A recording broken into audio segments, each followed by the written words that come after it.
Hey guys, it's Robin, and welcome back to the Science of Self-Care. Today I'm going to be talking about one of my all-time favorite topics, and that is our microbiome, the collection of bacteria and microbes that live on and in our bodies.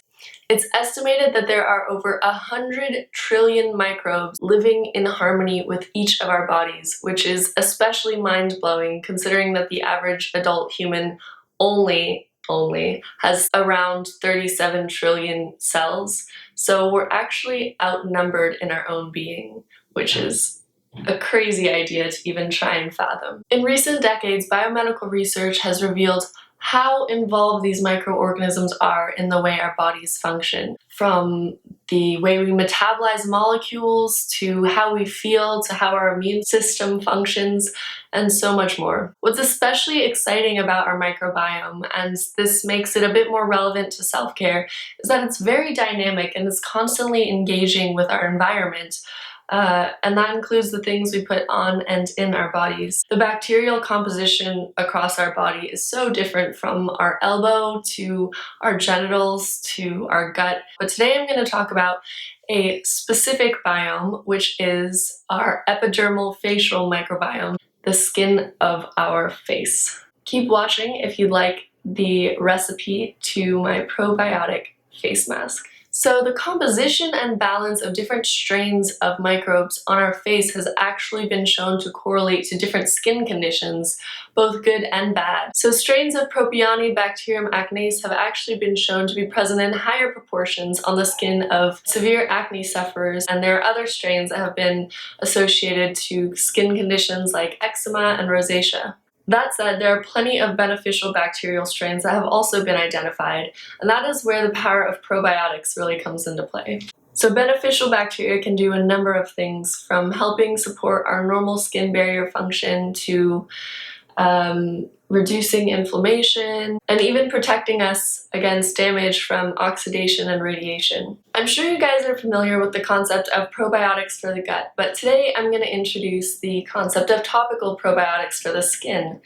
Now, this is a huge trend in skincare at the moment, and I think we'll continue to see many probiotic products enter the market.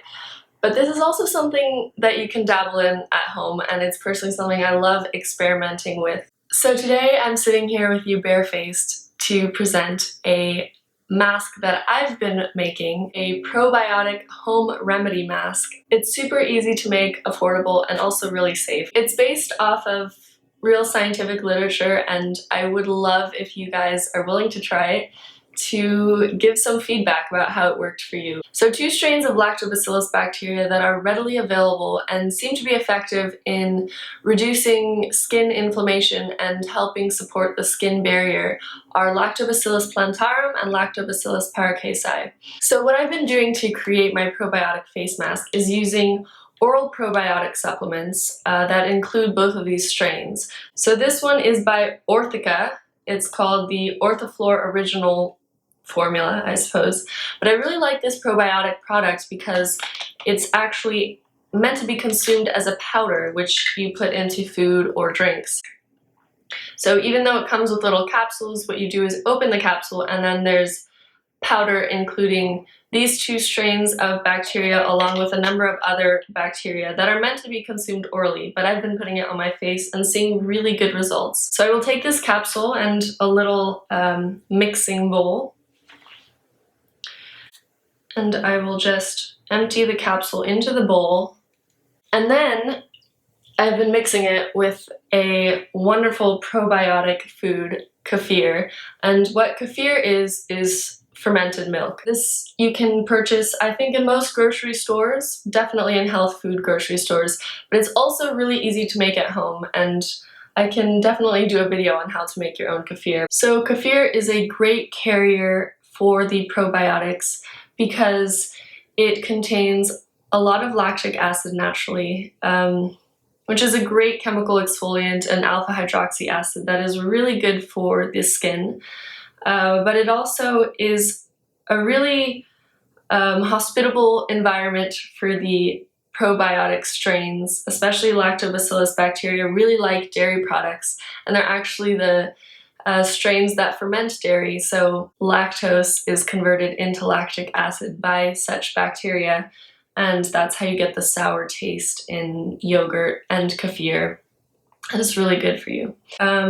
If for some reason you're opposed to using dairy, if you would like a vegan option, you can also use kefir made with soy products. You can also use different types of dairy products if you don't like to use cow's milk. But for those of you with a lactose intolerance, kefir does not contain a lot of lactose. Kefir should still be fine for your skin. Most of the lactose has become lactic acid anyway, so it shouldn't cause a reaction. So after you've mixed the kefir and the probiotic powder in this little cup, you're just gonna put it on your face. And again, we want a clean face, no makeup, no sunscreen.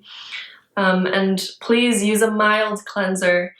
That's another thing I wanted to mention in this video is as we discover more about our skin's microbiome, we're also discovering that really harsh cleansers and chemical products that contain antibacterial ingredients and alcohols are not great for our face. They actually destroy both the bad and the good bacteria. So be kind to your face, use a gentle cleanser. I can make also videos on how to read skincare ingredients, etc. But to keep this video short, just gonna show you that I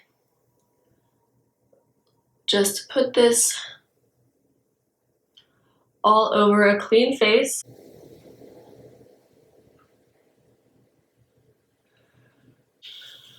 Okay, so I've done a bit of a botched job here, but here is the simple mask on my face. I will let it sit here until it feels completely dry and tight and itchy. Those of you who do face masks regularly will know the feeling. For me, that's usually around 20 to 30 minutes. I have oily skin that doesn't dry out very easily, so this alone for me is very, very wonderful. My sister has dry skin and did this mask while we were watching a movie, and she did not moisturize or even wet her skin after taking the mask off. And though she really liked the results of the mask, felt that her skin was a bit dried out afterwards, I would immediately after rinsing this mask off just go ahead and do any other skincare things that you normally would, including moisturizing your skin. So don't forget to moisturize after you do a mask like this, especially if you have dry skin, because it is acidic and it does exfoliate your skin. Some personal results I've noticed after using this mask: my skin is more even-toned, less red, blemishes reduced, and it's also the oil production of my skin has also been more balanced, and I've also noticed my skin has become a bit thicker in a good way. When my skin is sensitive and irritated, it becomes really thin and papery, and while using this mask, I have seen that my skin has become a lot thicker and more resilient. That's my personal experience. I would love if you guys do try this mask. Leave a comment, let me know how the results were for you. Also, please let me know what type of skin you have and if you have any current skin conditions. Super interesting, and I think it would be beneficial for me to hear as well as many other people.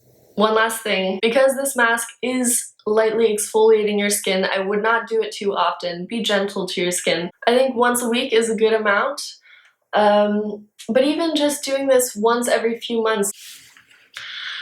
I hope this video was helpful. If you do try this mask, please let me know. It's something I've just been experimenting with. Thank you so much for watching, and I hope to see you guys next time.